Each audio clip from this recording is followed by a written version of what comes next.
Hello, welcome and good evening to this live stream event. We're in pre-show mode just for a little while. Glad to have everybody on. We've already got 545 playbacks already and a lot of interesting questions in the chat. We haven't even started yet, so that's all good news. Now, just before we get going, a couple of parish notices. Firstly, Doggy Can is on. There you go. The two dogs are sound asleep, having spent a bit of time out in the dark. In fact, Meteor, the one furthest away, escaped today, ended up at the vets, but we managed to get her back, so that's good. So there's another interesting story there at some point. And the second point I just wanted to let you know was that, as you know, we've been focusing on the asbestos story, and tomorrow evening in the Drum, there's going to be a segment on asbestos, including an interview with my very sick wife before she got to the point of semi-consciousness. And if you are interested in the asbestos and some of the issues around asbestos, it might be worth watching that tomorrow. So mark your diaries on that one as well. And in a moment, I'll get on with the main show. A lot of questions already in, a lot of questions from last time. Smooth operator will have your question. Don't worry, I will ask it. I promise this time. Sorry about last time, but there were just so many questions in the chat. And in fact, we had very, very strong support last time. A lot of support tonight as well, looking at the number of people already on the chat. So without further ado, I'm going to take the pre-show off. I'm going to run the intro, and when I come back, we'll get started with the proper show. Hang on.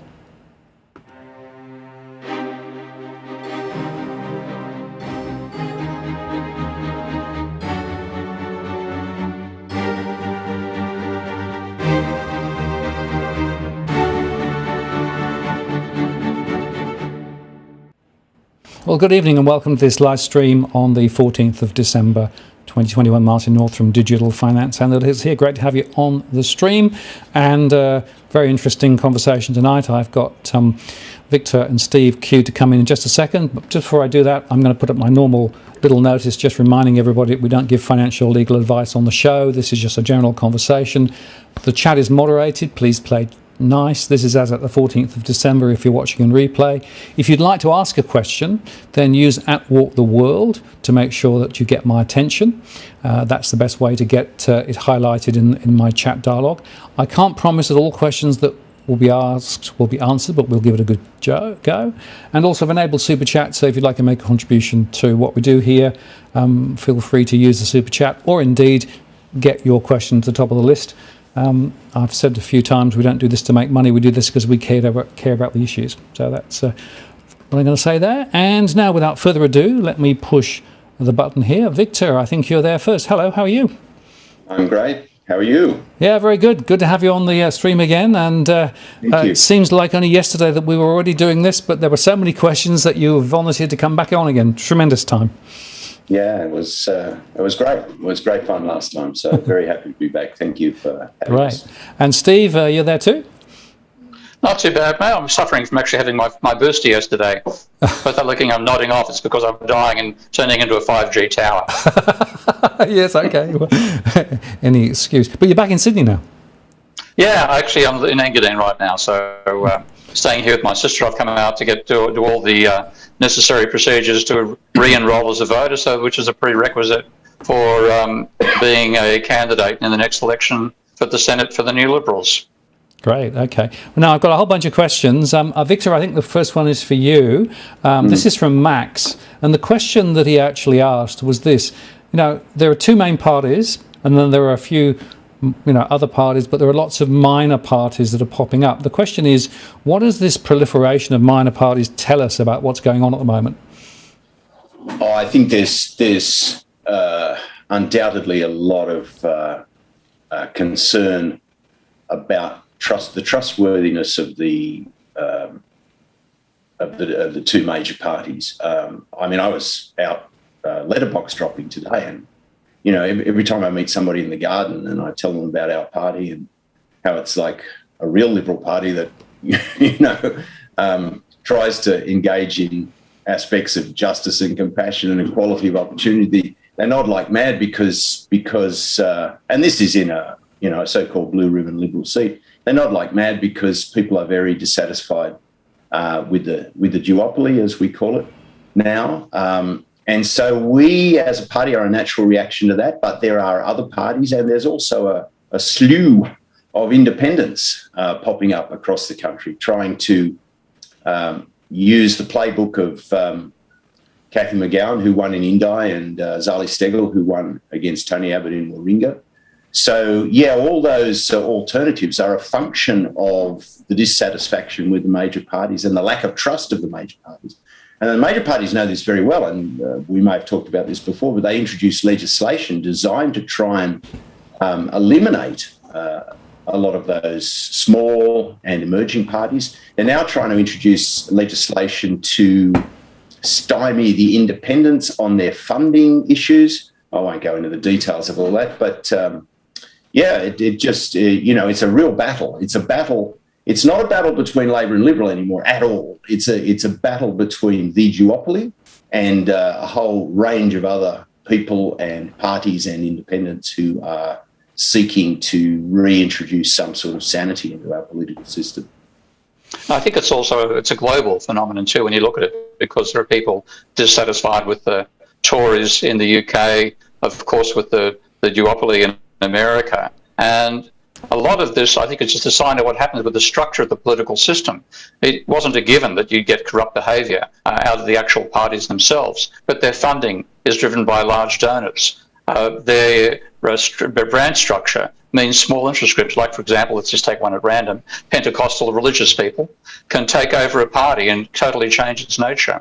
And so lots of people are coming in and seeing the product of that being disgusting. We're coming in and saying we need to change the system to make sure that can't happen in future. Right, and so that's a very interesting observation there about changing the system, right? Because quite often what happens is that the small parties end up with a little bit of influence, but they sort of horse trade it and get little benefits and small movements, but not necessarily more radical reform. What's the recipe that you guys have got to try and make sure that some of the reform ideas that you've been talking about really can stick? Well, I guess our recipe is that we hope to hold the balance of power.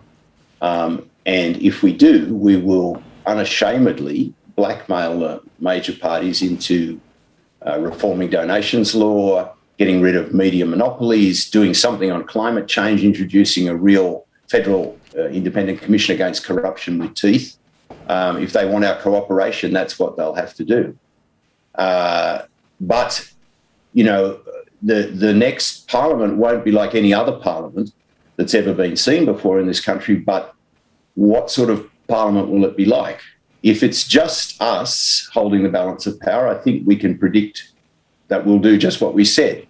But there are others that are knocking at various doors, and we could quite literally, I was trying to do the numbers today, and it's quite possible that there's already 4 independents and a Greens in the lower house. It's quite possible there could be 10 independents, 4 Greens and 3 new Liberals. So you've got about a crossbench of 17.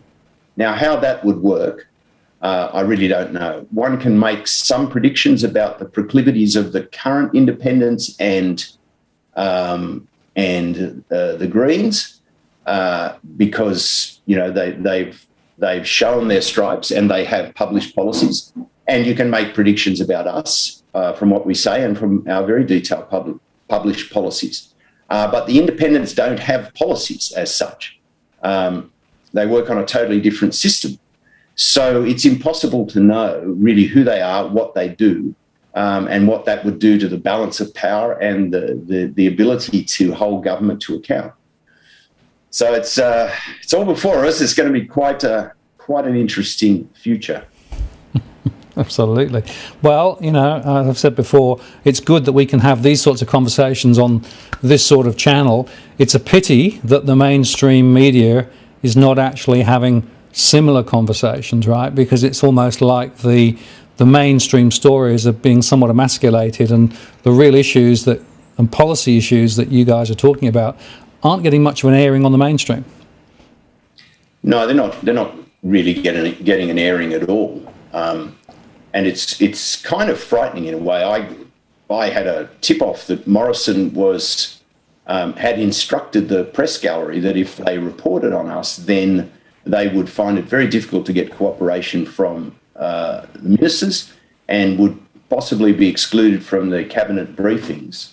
Now, that was just a tip-off, and I really, can't say how reliable that is, but the proof of the pudding seems to have been, if you go on Twitter, for example, some journalist will say, our next show tomorrow morning will be about XYZ, and like 200, 300, 400 people get on and say, well, why isn't it about the New Liberals? Why aren't you having the New Liberals on? Now, that's a pretty heavy pressure on those journalists. It happens 2-3 times every day to that quantity.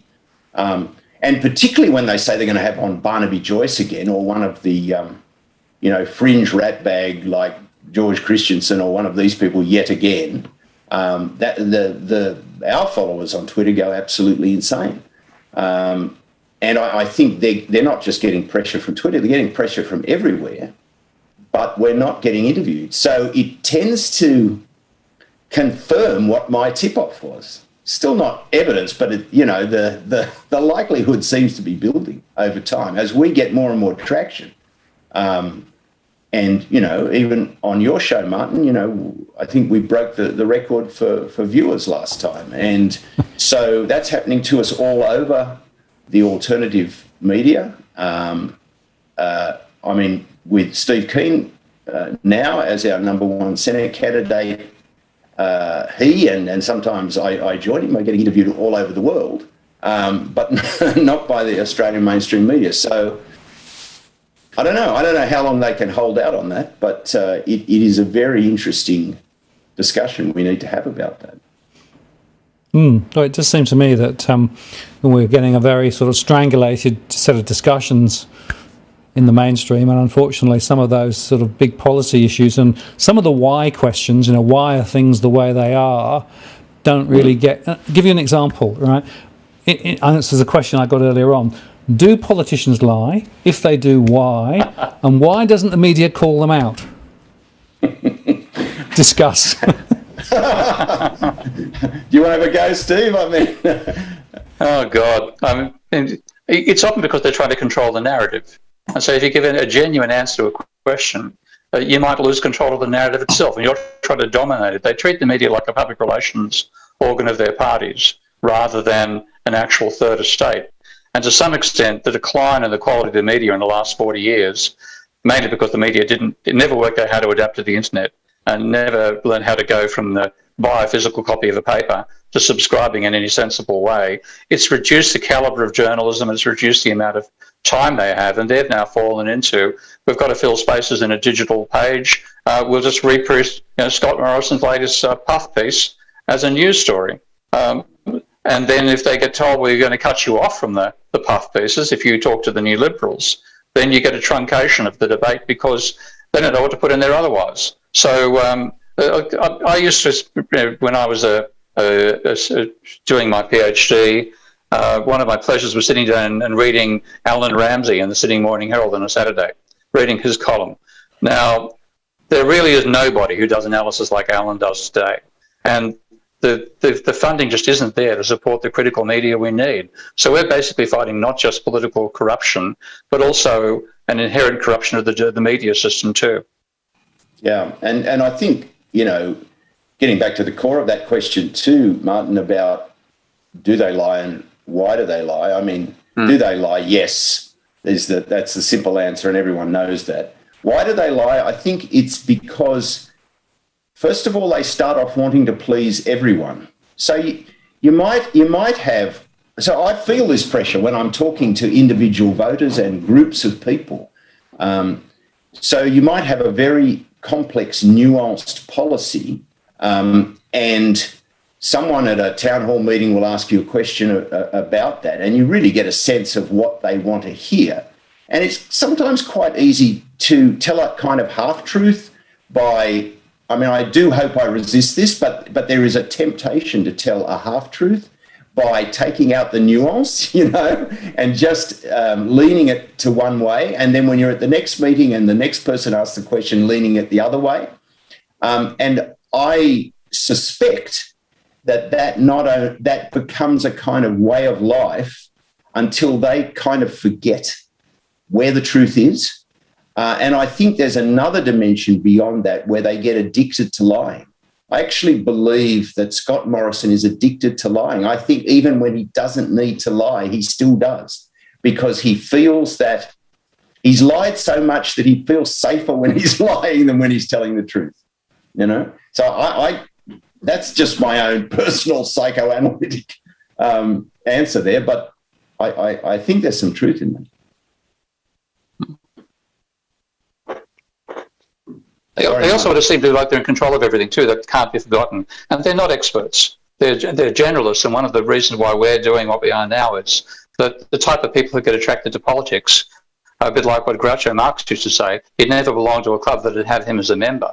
Well, what you've got is people who actually want to be Prime Minister, and they're the last ones you should let take the job on. So you get an institutional corruption with narcissists running for power. And what we've seen is narcissists have got power. And narcissists cannot admit a mistake. If you ever had any relationship of any sort with a narcissist, the last thing they can do is admit they made a mistake. If you answer a question truthfully, you're admitting you've made a mistake, and that goes against the grain completely. You have to have a certain ego to get involved in something like this. Martin and I are not, Victor and I aren't claiming we haven't got egos, but we're not narcissists, and if we make a mistake, we're going to be terribly sorry we made a mistake. I've seen Victor put quite a few of those tweets out over time.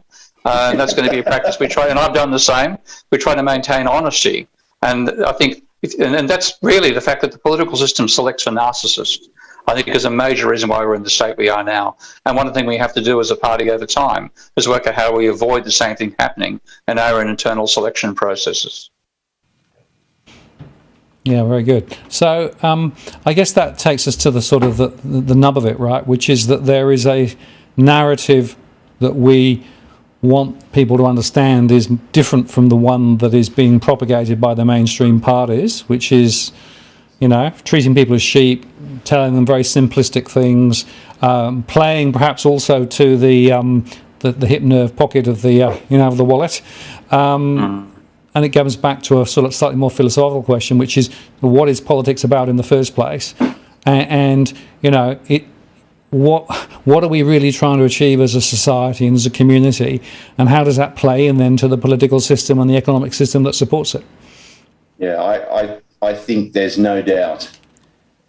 This happens in most professions. So I can say as a barrister that the system demands certain things of you, and some people come in and they don't have those things in their armoury, but they learn them and they adapt to them. And I think it's the same in politics. People come in, no doubt, with a variety of motivations. Some probably just want to make their fortune doing grubby deals, but others come in, I think, with high ideals. But the system tends to crush it out of them. And I would guess there's hardly certainly in the two major parties, there wouldn't be a person in politics who remembers anymore why they did it. When you see some of the deals that the Labor Party does, you know, I mean, I could talk about a lot of things that they've supported the government on, but you just take a simple one like this is supposed to be the party of the people, and they support the government on tax breaks for the wealthy. Now, I imagine that most Labor politicians came into the Labor Party with some level of desire to help the working person. It's the Labor Party, after all. But you have no evidence of any resistance from any members of the Labor Party to doing those sort of deals with the government, or any level of regret on the part of the members of the Labor Party. And I think that's because they've forgotten why they went in there. And the clinging to power has become the game in itself. That's a big thing. I think it's tribalism. And this tends to, again, dominate politics around the world. So you end up supporting your tribe, and then you do what is necessary for your tribe to win rather than the other side. I can see it with Michelle Cash's behaviour. I mean, God almighty, the sort of Rottweiler look she'll get in her face when she's attacking the other side of Parliament. It's the same sort of thing I saw in student politics. When I was a student at Sydney University, I was not on the SRC. I refused to stand for the SRC, but I'd see this attacking the other side, this tribalism. is ingrained into them. And if you do that for 40 years, your first principle is not the truth. It's not even what your principle is supposed to be. It's making sure your tribe wins. Yep.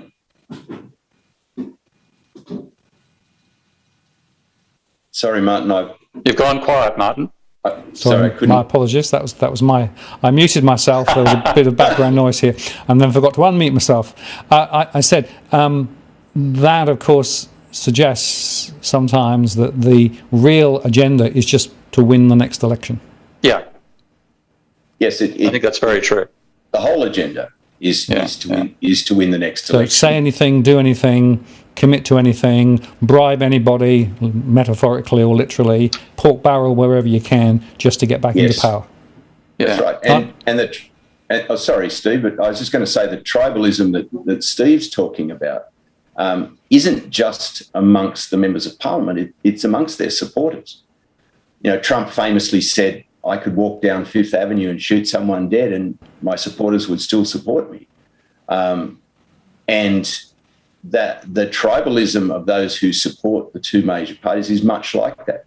So the Labor Party can do all sorts of terrible things that are against its principles, but their rusted-ons, as we call them, will find a way to justify that. But the interesting thing in Australian politics is that the rusted-ons are slowly peeling off. I mean, more than 30% of people didn't vote for one of the major parties last time, and that's really quite a significant number. And that's just definitely going to go up this time. We could have 50% voting for people other than the candidates for the major parties. So it's a slow process, but I think we're at a time now where it's almost we've hit that critical mass. As I say, the traction that we're getting, the independents are getting, the Greens are getting, really shows that we've come to the end of the decadent Roman Empire, if you like. It's starting to crumble. Right. And remember what happened at the end of the Roman Empire, right? It was a pretty dirty, horrible sort of state of affairs for quite a long period of time, right? Yeah. I was saying to people today that, because a lot of, I mean, the Liberal Party has been attacking us from many different sides, passing legislation to try and eliminate us with the help of the Labor Party, things like that. And a lot of people have been, contacting me and getting on Twitter and so on and expressing their anger at that. And I said, we're the barbarians knocking at the gates of Rome. We've come to sack Rome. So yes, they've been nasty to us, but you can't expect the Romans not to fight back. But remember what happened. Rome got sacked. In both senses of the word, I think the Liberal government may get sacked. Yeah, very good. Well, let's move the conversation forward a little bit. There's a lot of economic questions coming in the chat and some beforehand as well. Steve, there's quite a lot of people who say, look, MMT, good in theory, but surely that's going to actually drive rates higher. And, is it really going to be the platform to create the policy changes that you want? So can we just unpack MMT a little bit and put it in the context of, for example, what's been happening in the US? Because there, of course, we've now got inflation and what have you going. And why is it that public debt isn't the same as private debt? Yeah, it comes down fundamentally to accounting. And as you know, I've built a software package called Minsky, which is designed around double entry bookkeeping to show how the financial flows occur in a modern economy. And when you look at it through the eyes of accounting, money is fundamentally the liabilities of the banking sector. So there's some money which is cash, but most money these days is what's in the deposit accounts of the banking sector. And that means, therefore, to create money, you've got to add something to the liabilities without removing from the liabilities at the same time. So, for example, if Vic paid for dinner on Saturday night, so if I so I'm going to shout him back and I'll pay him a couple of $100, which is silly, but let's use an example. My account goes down by 200, which is a negative. His goes up by 200, a positive. They cancel each other out. So paying money from one non-bank to another doesn't create money. To create money, you've got to do something which is one action on the asset side as well as an action on the liability side. Now, for private banks, it's finally got through the thick skulls of mainstream economists that they won't actually do anything about it, that banks create money they create deposits when they loan. So if you borrow money to buy some overpriced house in Wollongong, the bank says, here's $1 million, which they put an entry in your bank account, and you then pay that to the vendor. And they say, you owe us $1 million, which is an asset of the banking sector. So banks create money by increasing the loans of the banking sector as an asset and the liabilities. The government, on the other hand, pays money into people's private bank accounts, so that's increasing. When government spending comes, that's increasing what's in private bank accounts, so that's creating money. And on the other side, they put reserves in the banking sector. So the government creates money by running a deficit. It doesn't borrow from you, it actually creates money. Now, when it does that, if for example, the government runs a deficit of let's say $1 trillion, nice round number, then it puts $1 trillion additional money into people's private bank accounts and $1 trillion into the reserve accounts of the private banks. Now, when the government then issues bonds, what's going on is the bonds are an offer to the banking sector to use their excess reserves, that $1 trillion of reserves they now have, to buy an asset which actually earns a rate of interest. And it also is an asset you can buy and sell. You can't buy and sell reserves. So bonds are a way of converting non-income earning assets on the banking sector created by a government deficit into income earning assets and assets you can trade, get capital gains and so on, which is a major part of how the financial system actually functions. So there is no sense in which the government is borrowing money from the private sector to spend. The government is spending and creating money in the private sector and then changing how it's financed on the asset side of the banking sector by effectively swapping reserves for bonds. So there's no, if the central bank decided to allow the government to run an overdraft, and this is not the central bank's decision, it'd be a parliamentary decision to enable that, then the Treasury could simply run up a negative deposit account at the central bank, and that would be what was financing the deficit. There would be no need to create the bonds. But a large part of why the government prefers to create those bonds actually goes back to the role of the banking sector, back when it was the servant of the industrial system rather than the master. And there used to be an old saying, the banking is the 363, a 363 business. You borrow at 3, you lend at 6, and you're on the golf course by 3 p.m. And the reason they could do that is they were getting a large amount of money on the interest for government bonds, which was created by the government running a deficit. They didn't need to create all the debt to get us into speculation and so on. And frankly, that was a better time. That was a better way the world ran. So MMT simply acknowledges the accounting realities of how money is created, and then says, in that situation, the government doesn't really have anything like it can call debt. It creates financial assets, which are bonds, which are classified as debt, but they're nothing like if you issued a bond, if you had a Martin North bond and you got money from people, you'd have to be earning income out of your business to service that. And if you didn't earn the interest, you'd go bankrupt. It's a very, very different system for a government which creates its own currency. So MMT is an acknowledgement of that. And it's only part of what we're talking about. There's a lot more as well about how you develop an industrial economy, how you give yourself resilience for such a crisis like COVID. This is no longer hypothetical, this is real. So there's a role for government spending. The government should normally be running a deficit. And then when you look at what's happening right now with the inflation, that really is a breakdown of the entire manufacturing and supply chain. It is not usual demand pull inflation they talk about. It's cost push by the breakdown of the ridiculously long global supply chains we have, which have been created by major American corporations largely to minimise their wage costs. But they are incredibly fragile, as we're now seeing with COVID. When you knock that off, the whole damn thing falls apart. And of course, it costs more, so firms pass those prices on. But it's not going to be a wage price spiral like we saw back in the 70s, because, of course, except for things like strategic workers now have got quite a bit of muscle in America. There's no bargaining power for workers. There's no likelihood of a sustained increase in wages as a result of increase in prices.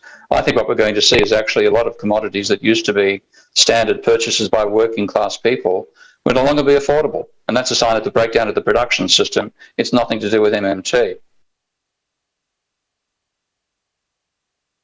You're muted again, Martin. Sorry, there's a lot of noise upstairs, so I have to just unmute myself again. So that's very interesting, Steve, and there's a couple of observations there. The first is, what you're actually saying is that the fact of creating, the money supply stuff that the banks are doing for the central bank is not necessarily intrinsically inflationary. I think is what you're saying. And secondly, that's right. What inflation is a class struggle thing. Neoclassicals argue inflation is a monetary phenomenon. This is Milton Friedman's mantra. His own data disproves that. That's with the shonky bloody data made up to hold an ideological point, and that's become the basis of mainstream economic thinking. So if you have poor little children, like Malcolm Turnbull and Tony Abbott, and did Morrison actually go to university? I'm not sure. Anyway, they go for a university system. They learn Economics 101. They learn the textbook. And the textbook teaches this whole thing the government has to borrow from the private sector to spend. You can find that in Mankiw and all the first-year textbooks. It's bad accounting. It's just nonsense. But that's what they learn, and therefore they think they're doing the right thing by trying to restrain government spending. And what that means is we don't have a local facility to create vaccines. We don't make our own trains. We buy once motor seats that have cracks. We end up running down the economy. And because the government's not creating enough money for the growth of the economy over time, the banking sector fills the hole, and we have a Ponzi scheme. So we want to get a balanced relationship where the government provides the large-scale infrastructural spending, which is the sort of thing you need. That would include, for example, funding political parties. So you could no longer have private funding anymore to get away from the corruption of political parties by their large donors. But the private sector, banks would be there to fund entrepreneurial activity and working capital for corporations, not to fund Ponzi schemes in bricks and mortar, which is what they've been doing. Right, and the point there, of course, is you can create this pool of money through that process that we've talked about, but it does also beg the question, what do you do with the money that you've actually generated, right? Because you could, for example, as Frydenberg did, hand it to people who didn't really need it, corporations who didn't really need it through COVID, right? And you can throw it at other areas in the economy and not actually make any fundamental difference to the way the economy works. Or if you put it into the right areas, you can actually fundamentally change the nature and the shape of the economy.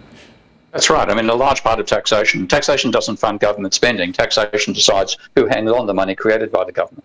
And what you have out of the capacity of the wealthy to evade tax is that the government spending, which has to be counted to some degree by taxation, because government spending is about 30% of GDP every year, the money gets taken out of the pockets of the working class and the middle class rather than taken out of the pockets of the wealthy. And so what we need to do is we need to change the tax system in such a way that the wealthy can't avoid taxes. And then have the money, when you pay it out, when the government creates the money, it should be accumulating in the pockets of the working class and middle class, not in the hands of the ultra wealthy. They should be making their money privately anyway, thanks very much, rather than dipping into government largesse. But a large part of it has been they've gone the government largesse route. And once they've got it, because they can be the donors to the political parties, you get this horrible corruption that applies, particularly in the UK. It's probably worse in the UK than it is here. But there are things like in the UK, I think there were £500 billion contracts handed out to companies for producing apps to manage COVID. And the company had been around for about 6 weeks and had a capital of £3,000. And it was all just handing money to your Tory donors. So that corruption has been what's happened out of this so-called being careful and husbanding the taxpayers' money. It's actually led to even yet more corruption of the political system. Right, and that goes back to the fundamental decisions that people take. Sorry, Victor, you want to come in? Oh, I just want to add one thing to what Steve was saying. There was a point where he said we need to also change the system to make sure that major corporations can't avoid tax. I think it needs to be pointed out that we don't need to change the system. We have probably one of the strongest, if not the strongest, anti-avoidance tax systems in the world. They avoid tax not because we don't have the law to prevent it, but because the governments of both persuasions refuse to enforce the law. It's no different from having a criminal statute that says, thou shalt not murder. And when somebody murders somebody, you say, oh, yeah, but we're not going to actually do anything about that.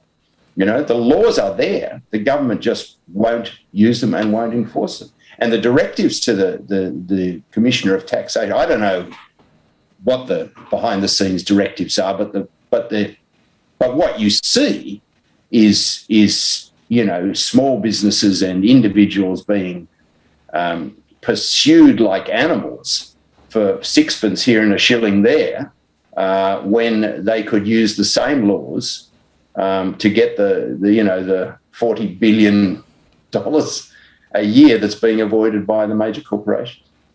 Right, and that comes back to the fundamental point about the decisions that are taken or not taken, right, are fundamentally important. So, this isn't like this clockwork machine is just wound up and off it goes on its own, right? There are decisions being taken, and every time you make a decision, it can be for the people, against the people, for the corporates, against the corporates, right? And it's that logic that's driving a lot of the decision that's actually being taken. So we've got to ask the questions about that underlying logic. Yeah, absolutely. And I think one of the problems that I've discovered talking to the average voter is that very few, well, that's probably not quite right, but a large number of people that go to the polls and cast their vote in this country and probably everywhere else in the world, they don't actually see a link between the political decision-making process and the day-to-day impacts on their lives. I don't know what they actually think. Maybe they don't think at all about it, but the upshot is that they see politics as something where, people fight so they get the right to ponce about as call themselves Prime Minister. But and then if I'm out of work or I have to work in the gig economy or there's 3.2 million people below the poverty line, well, that's just bad luck, isn't it? Gee, it's so much worse. We're so much more unlucky than our forebears were who didn't have to put up with that. They don't see that those things are a direct consequence of a whole range of political decisions. And the politicians trade on that. They know that they can, as Steve says, they know that they can feather bed their donor mates, and people won't make the connection between the two. Right, and that comes right back to the question then of accountability, right? Because there really isn't any, is there? No. The accountability in Australia is, and this goes back to why parties like ours and other parties and the independents are arising. The accountability is zero. I mean, when I was a young man, there were two forms of accountability that the government had to deal with. One was the opposition. If they tried to do something dodgy, the opposition would be screaming across the table at them in Parliament. And the media would be hounding them for answers. Now, neither of those happen anymore. There is no functional opposition, and there is a very tame media. So there is no accountability. Now, the best of people are going to, when given absolute power like that, are going to run with it, let alone the worst of people.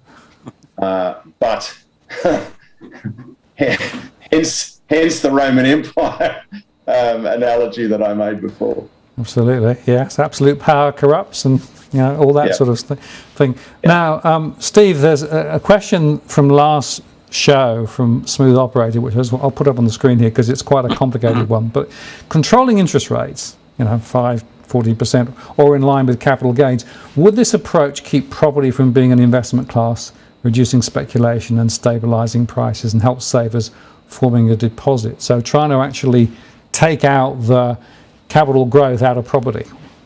What do you think about that? No, I don't think it's enough to do the job. And I'm going over Hyman Minsky's work going back 30 or 40 years. And Minsky's point was you can't control the economy using interest rates alone, because what really controls people's willingness to invest or speculate are their expectations of financial gain.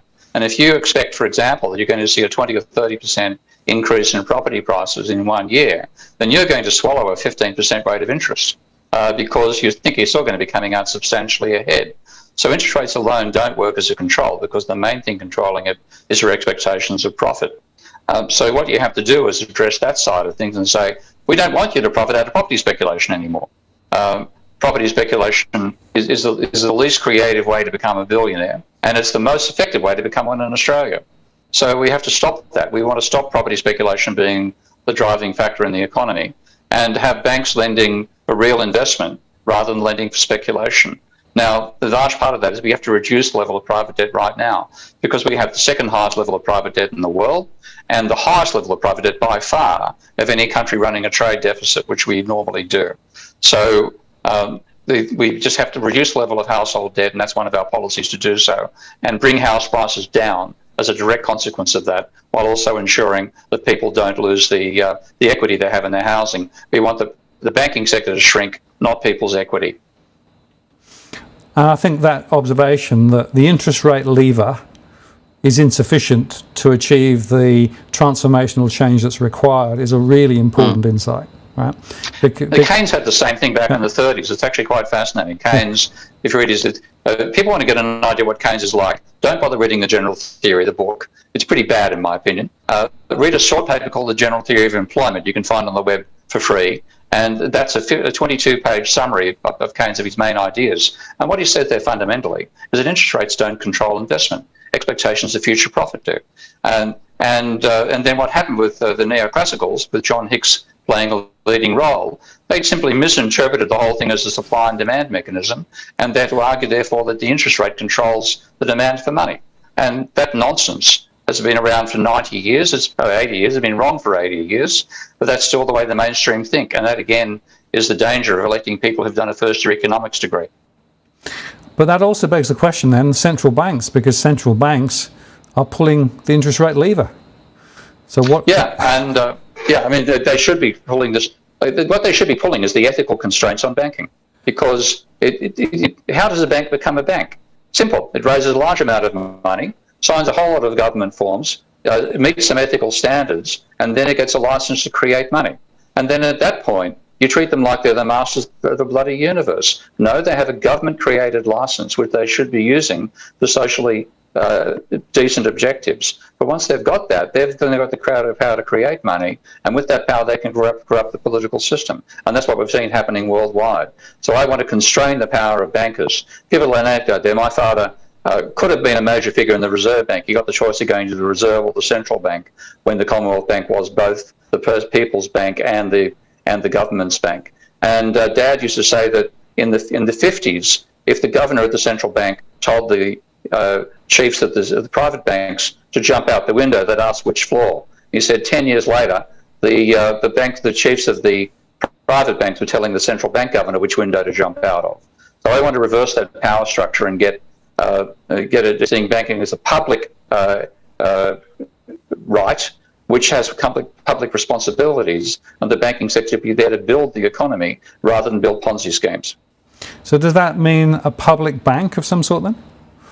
Yeah, I'd be very happy. I'd tell you, it would be an immense pleasure to renationalise the Commonwealth Bank. Okay, it's not our policy. That's my own personal preference. But the whole the privatisation, and remember, Labor began this rather than Liberals. But privatising Qantas, privatising the Commonwealth Bank, privatising electricity, all this stuff was done as a neoliberal idea that the private sector does things so much better than the public sector. Now, there are some things the private sector definitely does better, but that's not everything, and it certainly isn't major infrastructural things like the general provision of money and provision of basic services like water and sewerage and power.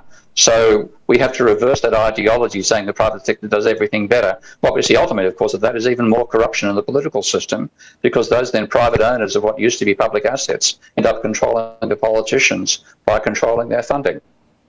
Yeah, and there's just hundreds of examples, aren't there, Steve? I mean, of the horrors that, I mean, they privatised the buses in Sydney, right? And the private company changes the bus route numbers. Well, first of all, they eliminate half the bus routes. So all the useful routes where you could get from your front door to the city, you've got to take 3 buses now. But they change the numbers. So you get on a bus thinking you're going to one place and you go to another. I mean, not efficient, not socially beneficial, nothing. And I just saw on the news.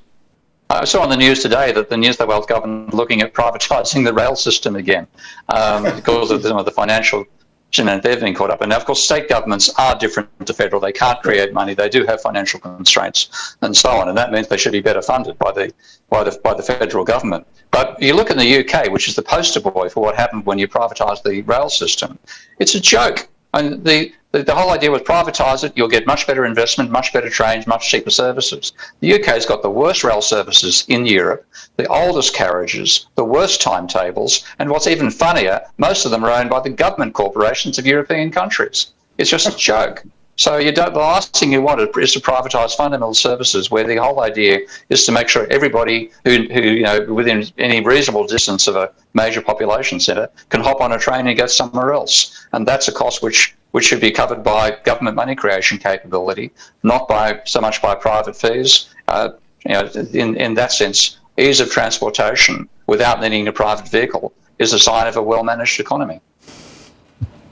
And it's quite interesting. I mean, I remember in the 80s and 90s working in consulting in a number of different environments, both in the UK and here as well. And the idea of bringing market disciplines of the private sector into the public to create more efficiency and effectiveness, right? And internal competition and all those things. There's a fundamental fallacy in that whole philosophy, isn't there, Stu?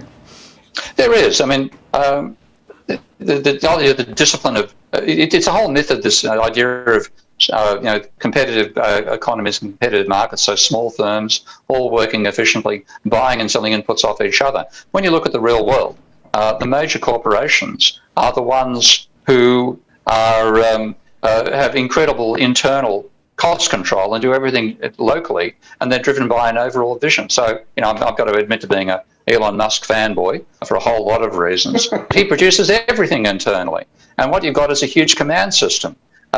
So you don't get this idea of the democracy of the market and the buying and selling, the mythical vision of first-year economics. It's a much more complex picture than that, and there are some cases where you simply want to provide a service at minimal cost, and the best way to do that is to have the government carrying the can for it, and public transportation is a major form of that, as is public education. Well, there's a long, long list, right, if you start listing them all out. But it comes back to that fundamental question, right? So what sort of society do you want, and what sort of things should be there as part of the, if you like, the furniture of society, right? And unfortunately, if you bring that sort of market discipline as the central platform to everything, then it all sort of just falls apart.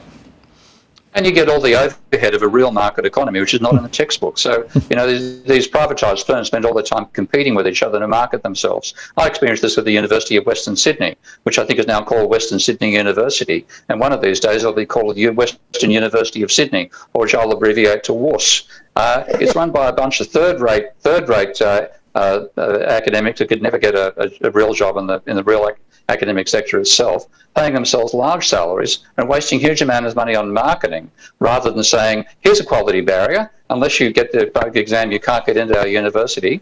You get in here and your fees are paid by the state, and you progress if you do well, and we're going to set you tough exams. That's the sort of world we should have. So the whole idea of privatising, rather than giving discipline to the market, has ended up with the corruption of the dollar. Let me move the conversation on just a little bit here. There was a thread of conversation and questions from the previous show and afterwards went along these lines.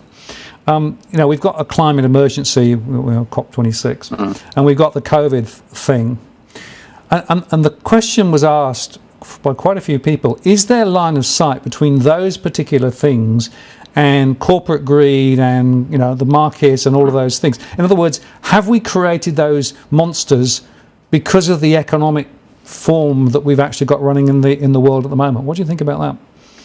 No, I think it's very true. Private corporations are obviously going to be involved in exploitation of mineral resources and so on. But then you get a question, well, who created the minerals resources? The answer is nobody. They existed there beforehand. So again, in terms of the husbandry of those, that is a public responsibility, which should be taken on by the government of the day. But instead, because of this whole privatisation, I call it privat rather than private, because it's a weed, it's not a sensible piece of logic. This privatisation philosophy basically says, hang on, he invented these minerals, and now he's mining them. No, he didn't. He flew them over in a bloody plane and saw them and took out the mining lease.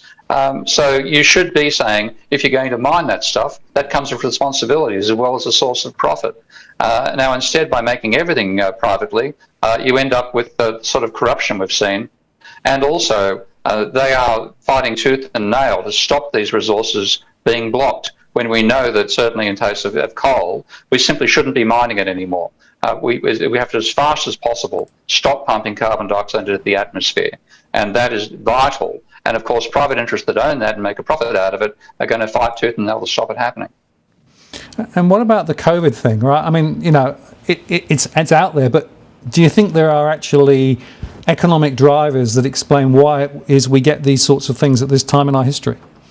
Yeah, I mean, well, for a start, one is the fact that there are so many humans now.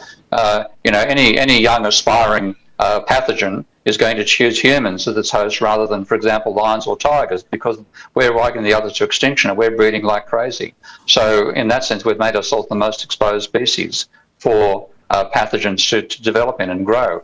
But the other side of things is, again, to handle things like a pandemic, you have to have spare resources, and you have to have ICU beds you're not using as a matter of course, because when a pandemic hits, you can use them. You have to have, because most of these diseases are going to be passed on through the air, you want to have filtration systems, you want to have masks that are in stock. I think I told you last time round that when the UK minister asked her experts how many masks she could have in stock, they said 1 billion. And she thought that was too many, so she had 50 million. As a result of that, the mask supply in the UK ran out in one day because of COVID. Now, in that sense, this is one of those classic areas where you have to have public provision, and you do it, and you make a loss, and you know you've got to make a loss, because if you don't make a loss, you'll be just destroyed when the crisis comes along. Finally, we're capable of thinking about that in terms of military defence, which is crazy. You know, nobody ever wants any of these bombs and jets or planes to be dropped anywhere. We're happy to finance them nonetheless because I think we're protecting ourselves against other humans. What we need to be doing is protecting ourselves against the damage humans have done to the environment and treating it with the same sacrosanct principles we once applied to defence. But that begs the question, if population is a root cause of the problem, then we have to change our philosophy of population, don't we, to have a chance of tackling it? Ultimately, yes, but the main population that's causing this is the wealthy. So if you look at the proportion of the carbon pumped into the atmosphere, the proportion of the population that's putting 95% of it into the air are the top 5%. So the first attack, you can't decide to knock off 95% of the population, but you could decide to impose the costs of consuming 95% of the carbon on the 5% of the population that actually does it. And that would be a dramatic change in the distribution of income and power to do that. And that is certainly one thing I hope to achieve. Right. And, you know, the point is that if you actually look at the proportion of the resources that a small proportion of the population is using globally, right, they're using about 3 planets worth, right? Yeah. I mean, look, I was a senator on the transportation front because I've flown all over the bloody world giving talks at conferences, and mainly because I think I've got to get as many ears as possible about the foolishness of neoliberal economics and now their work on climate change. But, I'm not the typical person sitting in the business class in those planes. It's the business executives, it's the ones who've got their own private jets, et cetera, et cetera. That's the end of that's the population we need to control first. So that takes me on to an angle here which I want to explore, which is the Davos connection, right? Because you've got this global elite, which is sort of connected to the World Economic Forum, the OECD, all those other things, and you've got this very, very rich elite who seem to me to be sort of calculating a particular set of logic as to what the future looks like. To both of you, what's your attitude to that sort of global top-down elitism, and do you think they're part of the problem or part of the solution? You go, Steve. Oh, you coward. Okay. You go.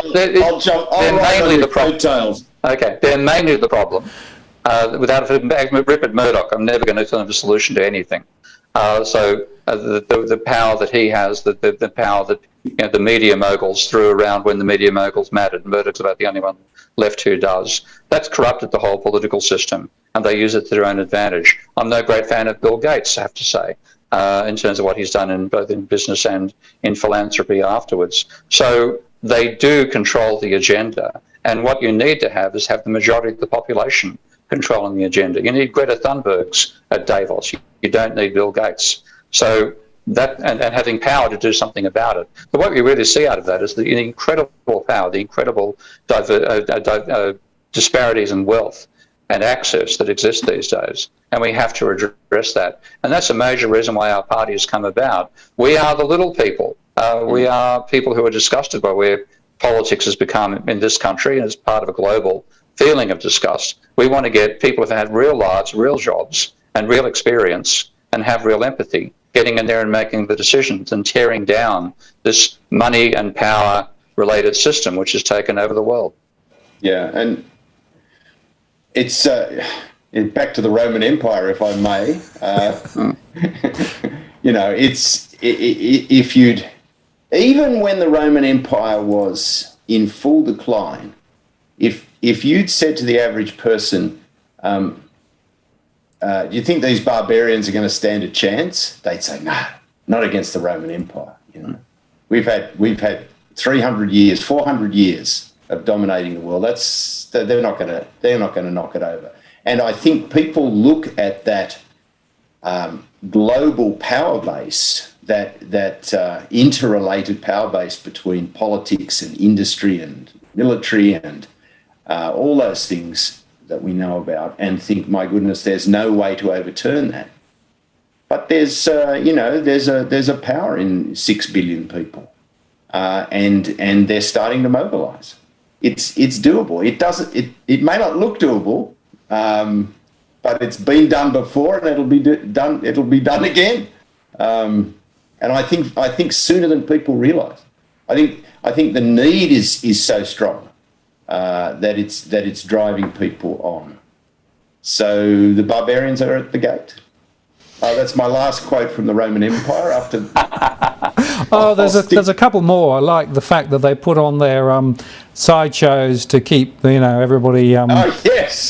Bread and circuses. Yeah, breads and circuses. Well, surely isn't that what streaming services are all about? Yeah, absolutely. At least they're entertaining. Yeah, maybe. I've got no time for Morrison as a form of entertainment. My God. No, fair enough.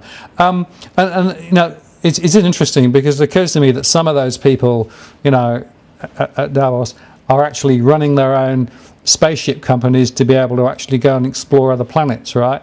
It's almost like, well, we've broken this planet, but we'll go and build something somewhere else. It's almost running away. It seems to me that this is the wrong set of strategies to deal with the fundamental issues that most people are going to have to be confronting.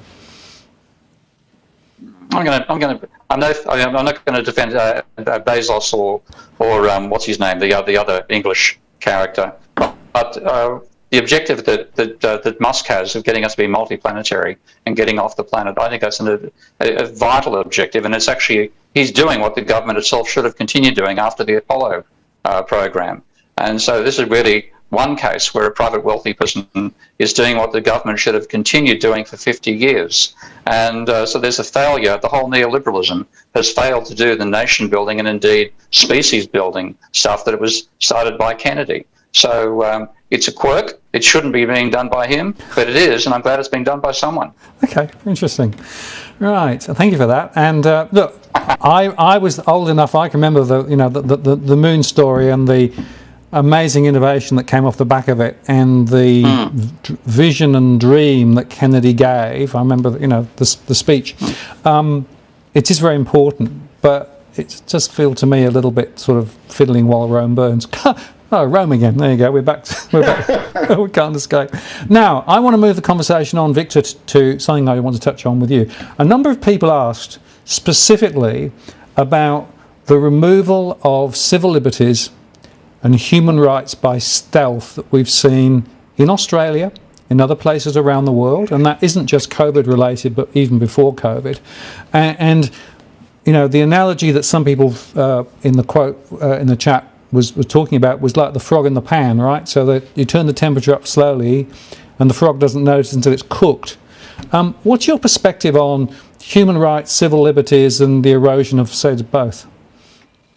Yes. I mean, it's happening on multiple fronts, but if I can just give you one example, which I think makes it very clear. Paul Keating introduced what's known as mandatory detention for asylum seekers. Prior to that, asylum seekers were brought into the country, they were put in comfortable hostels and they were looked after.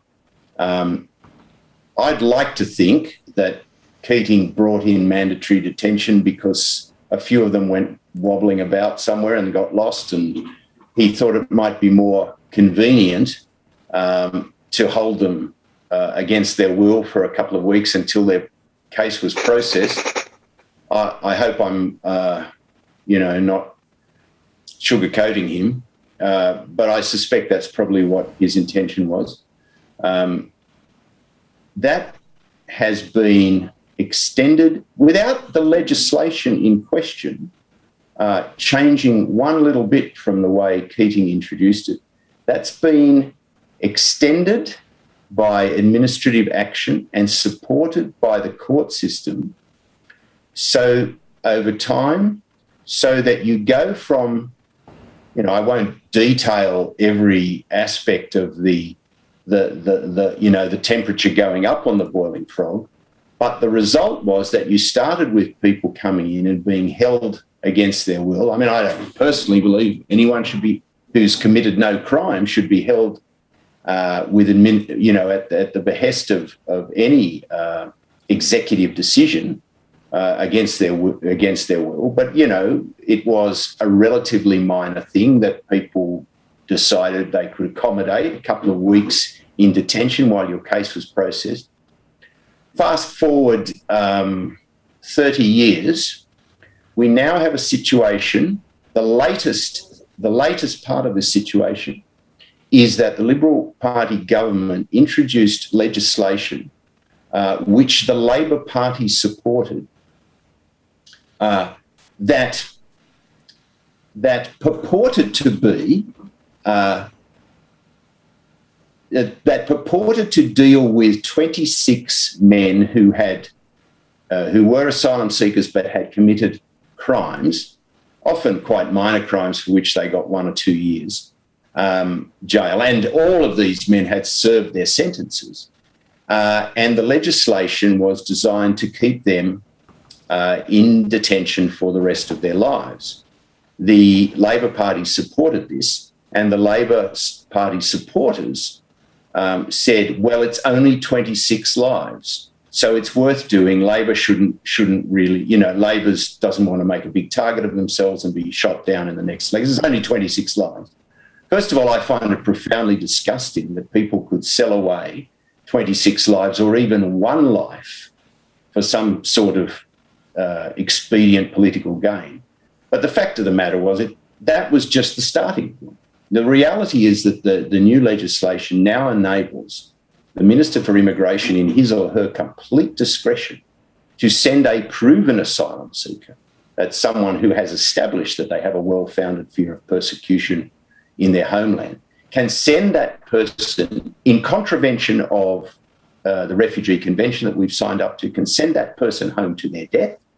And if their country won't take them, then they can be imprisoned, thrown in a dungeon for the rest of their lives. Now, this includes people and will include people and will be used for these people, because when something is available, it gets used.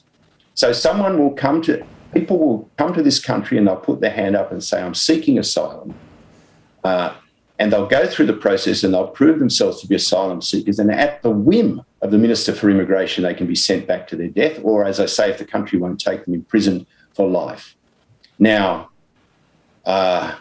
no civilised society will countenance the executive government imprisoning people without proper judicial process, without trial. But Australia now does.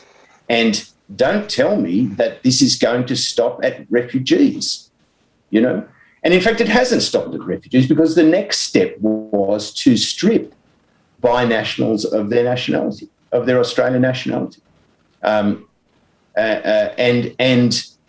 next step will be to strip single nationality people of their, Australian citizens and only Australian citizens of their citizenship. And then say, well, what do we do with them now? Well, we can't send them anywhere because they're not citizens of any other country. So we better put them in detention for the rest of their lives too. We are 9/10 of the way down the path of eliminating the judicial process from this country. And so long as we have no opposition and no media to call it out, that's what's going to happen. I mean, it's a really, really serious thing.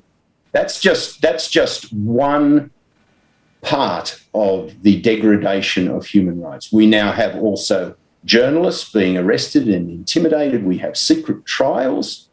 I mean, one of the fundamentals of the common law system and the system of Westminster democracy is that trials must always be seen by the public. Otherwise, you have a star chamber where things go on behind closed doors and there's nothing anyone can do about it because nothing anyone knows about it. Our human rights, and we have no Bill of Rights like every other civilised country in the world that we can pull out and say, hang on, you've got to stop here. This infringes the Bill of Rights. We don't have that. So, we are 3 steps away from absolute dictatorship with this. It is a terribly, terribly serious matter, which is very hard to make people understand and is happening. And that's the nature of boiling frog, isn't it? That the citizenry doesn't know that they're being boiled because it happens over a period of time.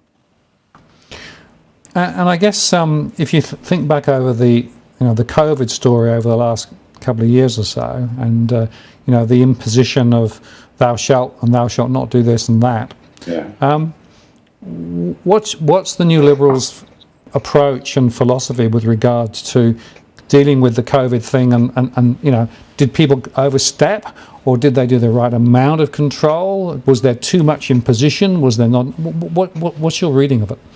Well, we've said all along that if proper quarantine facilities had been built, and this is getting back to economics again, building proper quarantine facilities doesn't just help the situation, it also stimulates the economy. That's not a neoclassical point of view. That's a Keynesian point of view. That's an MMT point of view. But the average citizen understands it very well. If there'd been proper quarantine facilities, proper systems for, as Steve often talks about, how far down. Where is it, Steve? Where are we on the manufacturing ladder? We're down below Gabon or something, aren't we now? I mean, below Gabon, Senegal, Madagascar. Yeah. We're many, many ranks below what we think are our peers in the OECD. Yeah. I think once upon a time, if this had happened, we would have built quarantine facilities, we would have manufactured our own vaccines, and we would have had it very much under control. So the decision between, well, do we drive people out of business or do we kill people, wouldn't have been a decision that had to be made. But our policy is that given that we are now in that position, we have to, and I say this with great sadness because I, have personal friends who are being driven out of business by the lockdowns and so on, but we have to preference human life over profit, if that's the choice. But there shouldn't be a conflict. There shouldn't be a conflict. Long before I got involved in the New Liberals, when this happened, I said the government has to create the money to pay people to stay shut. Yes, exactly. No small business should have gone out of business because no restaurant should have folded. They should have been paid to keep their doors shut and do takeaway and use delivery of food, that sort of thing, so we can actually get through this thing and then come out the other side without destroying our entertainment sector, our food sector, our transport sector. It's been the half-assed way that's been managed. It's done all that destruction.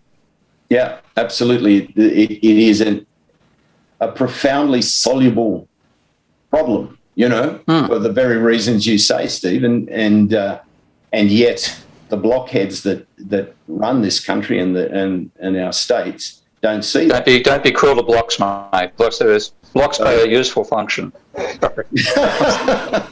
I'm sorry, I'm complimenting them. Yeah. Now we've got a situation where just today in New South Wales, or no, tomorrow rather in New South Wales, all restrictions will be taken off, pretty much, apart from maybe in hospitals and a few other situations. So people can go unvaccinated into restaurants and so on. The numbers are already climbing. We've got Omicron, and whatever Omicron may mean or be, this is the very time that we need to be cautious. But a decision that was made some time ago by the New South Wales Premier to open up, is going to be sacrosanct. Now, we got up to, 600 cases today? 800. 804 cases. I've been talking to some doctor friends of mine. In a month's time, we'll have 20,000. That's just a fact, Now, yeah. Ain't good. It ain't good. And look, just on that, there seems to me to be a question of an adult to child relationship between the powers that be and everybody else, or an adult to adult relationship. In the former, it's you can do this, you can't do that, you can jump this high but not that high, right? Or an adult to adult relationship gives more personal accountability and responsibility, but also more trust to those individuals. Where are you on that spectrum between the thou shalts versus the adult persuasion and accountability? We kind of got forced, because things weren't done the right way, and as they should have, as Steve pointed out, we're kind of forced into an adult-child relationship because we didn't want to see Australia become like America with millions of deaths. Well, we wouldn't have millions, I suppose, but we'd have hundreds of thousands of deaths. Because the adult sensibilities have been taken away from the citizen, and you find yourself in the middle of a life and death situation. Unfortunately, it's the wrong time to go back and say, well, now we'll give you, we'll treat you like adults and give you a responsibility. We would say, we have said that if we were in power, unfortunately, we would preference human life over industry. But as Steve said, it doesn't have to be either. I'm sorry, I'm not making that clear. We would say to the government in power, because they see it as a dichotomy, that you should preference human life over industry. But if we were in power, it wouldn't be necessary, because you could save lives and stimulate industry by the appropriate amount of government investment. Right, very interesting. Thank you for that. Now, I've got a few last questions. We're at 9:12, so we're already running well behind where I'd like to have got to in terms of all the questions, but there are three that I'd like to touch on. This one from Cookie Boy Fizz, which I think is a really interesting one. What's your New Liberals policy on water? More dam buildings? Increasing population? What's the solution? So there's a population question and also a resources and water question that Cookie's posed there. I think it's an interesting question. It's a great question, and it's a multi-stage thing. So, again, let's say we were in power now. The first thing we would want to do is deproprietise water. It is a shocking system that a Chinese corporation or a Canadian pension fund can own Australian water running across land that they don't own, and then it becomes a commodity to be traded. It's like the ultimate privatisation. It's insanity, and gives rise, as we've seen, to government corruption, where one minister sells water to another minister at twice the price, and everybody makes a lovely profit and sends their profits offshore and so forth. It's a terrible, terrible system. So we would abolish that. The second thing is to deal with the fact that water allocations are not being observed or enforced, so that you have a situation where Cubby Station, for example, I sometimes feel sorry for Cubby Station because they're not the only one, but they're the one that's best known. I don't really feel sorry for them because they're out there in the semi-arid desert regions of the New South Wales-Queensland border trying to successfully growing cotton. It's, when you think that the south of America is the perfect place to grow cotton because it's warm and wet and so on, the desert is not the place to grow cotton. So in order to grow that cotton, Cubby Station has a dam the size of Sydney Harbour. Now, I mean, when I first heard that, I thought it was apocryphal. And, you know, I checked, and I've now spoken to the heads of the cotton industry, and, yeah, they confirm that's right. A dam the size of Sydney Harbour. Now, if you've ever gotten a tinny and tried to go around Sydney Harbour, you know, at its periphery, it takes you weeks. Now, the result of that is that comes about because they have taken clearly far more than their share in the extreme out of the Murray-Darling system, which means that the downstream towns, the Riverina area, can't get enough water for its sort of cropping, some of which is also perhaps a little inappropriate, but and so people are literally thirsty. They have to truck in water to towns like Dubbo and Wagga and so on. And these towns can't then support the population they've got, let alone any other population. So you've got to stop that. That's the second thing you've got to stop. But the third thing that you want to do is try and create, once you've solved those problems, you're still only got yourself back to ground zero, where you've got the driest continent on Earth. But there is amazing technology now for desalination. And people in government and in industry and farming know that technology is there, but they dismiss it because they say, "Oh yes, but who could afford to pump that to the areas where it's needed?" Well, you know, a government that practices Keynesian economics and sees that as not only a service to the community, but a massive way in which to stimulate the economy when you're creating it, and a massive way to stimulate the economy when you've suddenly got water to do what you want to do. You turn a state like New South Wales much more into a fertile, not a fertile crescent, I suppose, but a much more fertile place. Then, and only then, can you afford to increase the population, and you would do that hopefully by creating industries that will and housing prices and so on that will seduce city dwellers out there, so that the congestion in the major cities is reduced. Sorry, long-winded answer, but it is a very complex question. It needs to be addressed in all those stages and in that order, I think. And also in terms of the population and the state of our continent. I remember during one of the major droughts, Bob Carr, being an American expert as he is, made an observation. The total flow of all the rivers in Australia is equivalent to 2% of the flow of the Mississippi. So we see ourselves being the same area as America and think we can support the same population. We simply don't have the water resources. So we haven't discussed this yet as a policy for the party, but I'm certainly in favour of saying we need less people in Australia, not more. And the emphasis upon massive migration intake as a way of growing the economy is simply wrong-headed. And would therefore reduce our demand on water in that sense over time as well. Yeah, that's right. And I mean, that's, as you say, that's not formal policy, but it's often discussed.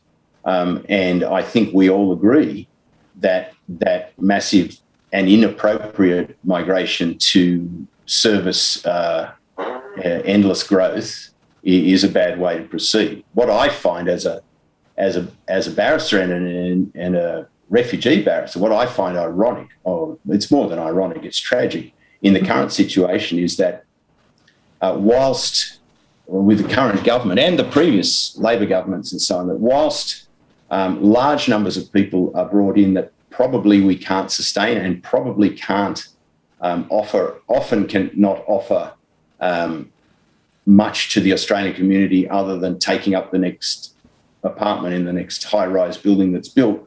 Whilst that's happening, the government is spending around $8 billion a year to keep every refugee it possibly can out of the country. So that, you know, I think the tiny number of refugees compared to the number of other immigrants that come in is totally out of balance. And I think we just want to reverse that. We want to have a close look at what we can sustain until we pull off some long-term miracles in terms of desalination and water pumping and so forth, and other forms of increasing the water table and so on. We want to look carefully at the level of migration in that regard, but we want to show a little compassion to the relatively tiny number of people whose lives depend on us showing them some compassion and asylum. Well, there's certainly a huge drive from a number of entities in power at the moment for a big Australia, right? Significant increase in migration, because basically that's the only growth engine that we've got. That if you look at productivity on a per capita basis has been dropping rather than growing. But if you look at the top line numbers, because you've got more people, then superficially it looks okay. Now, to sort of recap what you both said, that is a problematic point of view, isn't it? Yeah, it's government abrogating its duty, saying we've got no imagination, we've got no creativity, we've got no knowledge of economics. We're locked into the sort of stupidity that neoclassical economics offers us, which Steve so brilliantly dissects. So because we don't know anything, we'll just bring in a whole bunch of people, and that should help us. That should fix us, And we don't care. We don't care if it takes you 3 hours to commute from one suburb to the next in the major cities, or that the pollution is dreadful, or that, suburbs like where I live in Crow's Nest are now overshadowed by huge tower blocks that don't need to be there. Yeah, it's bad news. One day we'll find something nice to say about this government, but not just yet. All right, well, we've got two questions I want to cover off towards the end, both big areas. But the first one is the Debt Jubilee, Steve, which, of course, is a very important policy platform, and you've been developing that in your book and everything else. There were two parts to it. The first part of it was, is a Debt Jubilee equitable, particularly when those who effectively have been more prudent won't necessarily get the same benefit? Is there a moral hazard that we've created by effectively letting people off the debt leash? Well, that's exactly why I called it a modern debt jubilee, because the idea of a modern debt jubilee is to use the government's money creation capacity to cancel credit-created money and replace it with fiat-created money. So everybody, whether you borrowed money or not, gets exactly the same sum of money. And I'll use a round figure just for the sake of an easy argument. If that was $100,000 per person, then if you didn't have debt, you get $100,000 in cash. If you did have debt, you'd pay your debt by $100,000. So it doesn't matter whether you bought an asset or not. You get exactly the same benefit in terms of the impact of that government money creation on your net equity. And that's directly addressing the moral hazard issue. And it's also part of trying to get away from this mentality of borrow and speculate, which is, no, Jeremy Hunt has not already done the debt jubilee. There's been some debt forgiveness in America, but nothing like a debt jubilee. No, absolutely. The way you've defined it is extremely creative, very distinctive and very different. But, your point is it's not actually creating a moral hazard. I actually recommend people to look at, I was going to show, if I can show this book here. This is by a colleague of mine. He was a very successful banker. He's probably a billionaire, he won't tell me. But this is a book by a guy, an ex-banker, now called The Case for a Debt Jubilee. Now, Richard's case is more traditional in some senses than what I'm proposing. But we would very definitely be addressing the equity problem by saying the debt jubilee would create an identical amount of money for everybody, whether they had borrowed money or not. Okay, thank you for that. That's cleared that one up. The other one, small topic, just as we fade into the night. International relations, US and China, right? We seem to be veering dramatically towards the US, defense, etc., etc. Everything that China gave us in terms of economic momentum is being sort of, cast in a different light now. Economic threats, political threats, even threats of war. So what's the New Liberals' philosophy in international relations, and specifically our relationship with US and with China? I think that, for starters, we really do have to condemn the government here. I don't think you could do more things wrong, rattle sabres at the most populous nation on earth, the fastest growing economy on earth.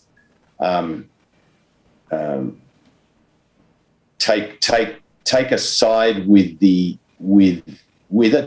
traditional ally or allies, but in a way that puts it right up the Chinese. Man, just as a sideline, let's completely annoy the French president, and like they're like diplomatic clodhoppers. And it's not surprising. You've got Peter Dutton, who is, now running the defence portfolio. We're very close to coming out with a foreign policy on China at the moment, and it's being crafted by one of our senior policy advisor on foreign affairs, Dr. Richard Hames. And Richard is a man who you may know, Martin, advises heads of state around the world and leaders of industry. He's spent a lot of time living in China, advising very high-level Chinese officials. It's his view that China is doing such a great job winning over large parts of the world with their Belt and Road and their surveillance mechanisms that they have absolutely no need to invade anybody. Now, if that's the case, then Australia's sabre rattling is to no good end other than to, destroy our trade relationships with one of our largest trading partners. So, I mean, by and large, we would say, let's do diplomacy like diplomats do it. Like, let's use diplomats, not people like Peter Dutton. And sure, let's build an Australian-based defence policy, but let's not make it an either-or between the United States and China. And what does that achieve? It's this dichotomy. The modern politician loves the dichotomy. It's got to be one extreme or the other. I don't think it has to be. With a little intelligence brought to bear, I guess is what I'm saying. Yeah, intelligence. Now that's an interesting idea. but the point is, what I think you're getting to is there has to be a subtlety in our international relations policy. It can't be just a polarization of everything US good, everything China bad, or something else. And my worry, speaking it independently, is that we seem to have got ourselves closer and closer and closer into the US bucket every time, because that's the easy route, and there's perhaps some votes in it for some people, but it doesn't necessarily do Australia well in terms of positioning for its own future. No, that's right. And I think it's look, either this government is totally stupid, or it's just a strategy. It's just another variation on the oldest political strategy in the world. Get the people frightened by something that you create, and then tell them that you will be their saviour from that fear. And I think that's probably what they're doing. I hope it's that, and not that they're just total clodhoppers. Well, I've often said it's either the cock-up theory of history or the conspiracy theory of history, right? I have a feeling that cock-up actually is probably more in vogue than many people would want to believe. Yeah, well, that's right. That's right. Absolutely. Okay, well, we're coming close to the end, but I've just got time for one quick question. Central bank digital currency, good thing, bad thing? Oh, go Steve. Okay. I want to have a central bank digital currency implemented. So every Australian resident over the age of 18 has a bank account at the central bank. It's not because we necessarily need it straight away, but I want to have a means that we can get people the money or whatever is necessary into people's accounts rapidly. And simply creating a central bank digital currency is a way to do that. There are dangers in doing that, actually having it as a deposit account, because then you could break down the liability side of the private banks, and that could be dangerous. I'm quite aware of the dangers there. But I would want the facility. And so constructing that would be something I'd be very happy to tell the RBA to go and do. Though that's one case I'd definitely get them to outsource it, because I know how they put their database together, and I'm not going to have anything that bad running as a digital currency for this country. Okay, and just I don't care how good they are at Excel macros. They're not going to use Excel macros for a digital bank account. Sorry. right, and just to be clear, we're talking here about a retail level central bank digital currency, right? Because effectively, it's a retail central bank digital currency. Everybody, there would be no outlets, but everybody would have a bank account, which would be like your private bank accounts right now. Then wouldn't for example, if we go back to the financial crisis of 2008, that could have been the means by which Rudd put $1,000 in the hands of everybody who paid. You got the government stimulus. Just a faster way to go about doing it. Absolutely. Well, we've pretty much come to the end of our time. Once again, it's gone very, very quickly, and I haven't really covered all the questions, but nevertheless, some very interesting comments. Steve, do you want to go with a final set of observations first, and then I'll hand back to Victor to finish off the conversation? Well, I think people can tell that when they're looking at us, we're into two things: honesty and realism, not three, and integrity. And what we find is a lack of all three in the current government system. So we will come in with policies which are left of field only because the field itself is tilted far too far to the right and has a whole bunch of myths about how they manage the economy rather than real knowledge of how the economy actually functions. And with that, we'd be trying to build a decent, fair society, not the extreme society of inequality that we have now. And we need something which is going to be resilient to climate change. So that means much more domestic manufacturing capability, building up a manufacturing base, not in the face of this nonsense comparative advantage, but the need to be able to produce for your own people when it's vital and you can't get those goods from overseas. So we're trying to rebuild Australia, reconstruct Australia, would be a major part of our agenda. Thanks, Steve. Victor? I think Steve has really nailed it there. I mean, that's a beautiful summary of what we hope we're about, if I may say so. I guess all I'd want to add to that is that at an even more fundamental level, certain basic human needs have been forgotten. Without looking at any of the details of policy and the application of policy, what's been forgotten is compassion, justice, and equality of opportunity. When I'm talking to people, when I'm campaigning in the electorate that I'm standing for of North Sydney, and a lot of those people are or were Liberal Party supporters, and my way of explaining who we are to them is to say simply we are what's often called a small L Liberal Party, and that is a party that believes in the fundamental principles of liberalism, compassion, justice, and equality of opportunity.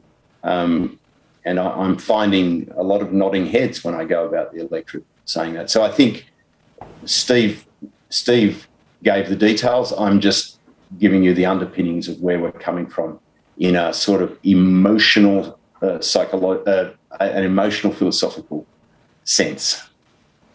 Yeah, and I just want to underscore that these your views and the way you've articulated them show genuine concern for individuals and businesses and communities, and a real understanding of the way that the sausage is currently being made by the main parties, and the fact that we can't go on making the sausage like that if we're actually to thrive as an economy, as a community, as individuals and businesses. So the time for change, right, it absolutely is now. And actually, the foundations seem to me to be in place to really drive that, perhaps more than ever before. And the worse it gets for the main parties, and the more they dance together, and the more they just go on the old world, the more it leaves the opportunity open for a different voice, and one that's actually grounded in logic, economy, economics, and those sorts of things. And that's why I'm very happy to give you time on the channel here and time with the community, because I think some of the things that you're exploring and talking about are just so important. So I want to say thank you to both of you for sharing your thoughts and answering the questions on the chat. We haven't got through all of them, but we got through quite a few, which is good. And maybe we can do it again sometime, because I think some of the things we've touched on tonight are really, really important. Well, we'd love to, and we'd really like to thank you, Martin, for giving us the opportunity to put our side of the story out there. Very welcome, and thanks to Steve, thanks Victor. I'm going to say cheers. I'm going to take you offline and I'll just close the show, and we'll pick up the conversation in some way down the track. Thank you both. Well, thank you, Martin. So there you go, very interesting conversation. Thank you for all the questions. Sorry I didn't get to all of them, but hopefully we got a good selection there. And thank you for all of the conversations in the chat as well. Just to explain that there will be a show next week as normal. I've got Leith Van Onselen coming on. He's the macro business guy, also involved in, of course, some nucleus wealth as well. And we're going to talk about another lost decade ahead. He's obviously looking at the Australian economy, what's happened with housing and finance and all those things. They're going to publish a report, and we're going to get some very early insights into that report next week, 21st of December. And so that's next Tuesday. So mark your diaries and come on and share your thoughts for that show too. It'll definitely be worthwhile. And I will just say, just so that everyone is clear, I do have, as you know, my personal situation with my wife. She's very close to the end now, so my productivity with regard to videos may be a bit limited over the next few days. However, I do make a thing of these live streams because I think this is a really important and distinctive contribution that I can help make to what's going on. And as I said a few times, I do this because I care about Australia and Australians and what's going on. So thank you for your support. Thank you for your time tonight, and again, thanks to Victor and thanks to Steve. I'll look forward to seeing you next time. This is Martin North from Digital Finance Analytics, signing off. See you later.